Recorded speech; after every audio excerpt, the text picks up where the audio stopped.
మీకు తెలుసా, మన శరీరంలోని మూత్రపిండాలు అనగా కిడ్నీస్ ఎంత విలువైనయో? దేవుడు మనకి 2 మూత్రపిండాలు ఇచ్చాడు. అరచేతంత పరిమాణము కలిగిన ఈ మూత్రపిండాలు వెన్నెముకకు ఇరుప్రక్కల ఉంటాయి.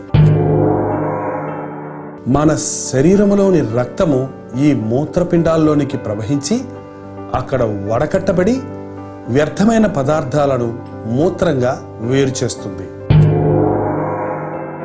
ఒక రోజుకి 180 లీటర్ల రక్తాన్ని వడకట్టి మనల్ని ఆరోగ్యంగా ఉంచుతాయి ఈ మూత్రపిండాలు.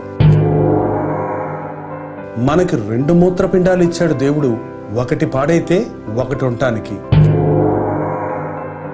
2 మూత్రపిండాలు పాడైతే మన శరీరంలోని రక్తాన్ని శుద్ధి చేసుకోవడానికి ఆసుపత్రికి వెళ్ళి డయాలసిస్ చేయించుకోవాలి. ఒక్కసారి డయాలసిస్ చేయటానికి కొన్ని వేల రూపాయలు వారికి ఇవ్వాలి. ₹1 కూడా ఖర్చు లేకుండా మన శరీరాన్ని ఎప్పటికప్పుడు ఆరోగ్యంగా ఉంచినట్లు మన రక్తంలోని వ్యర్థమైన పదార్థాలన్నీ వడగట్టి మూత్రంగా విసర్జింపజేసే ఈ మూత్రపిండాలను గురించి నీవెన్నడైనా దేవుని స్తుతించావా? మన శరీరములోని ప్రతి అవయవము వాటి క్రియలను, పనులను ఎంత చక్కగా చేస్తున్నాయి గనుకనే మనం ఆరోగ్యంగా ఉండగలుగుతున్నాం.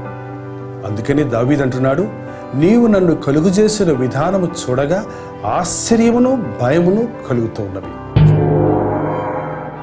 ఈ మట్టి శరీరములోనే ఇన్ని అద్భుతమైన అవయవాలను మనం చూస్తుండగా త్వరలో దేవుడు మనకివ్వబోయే మహిమ శరీరము ఎంత అద్భుతమైందో ఊహించగలమా?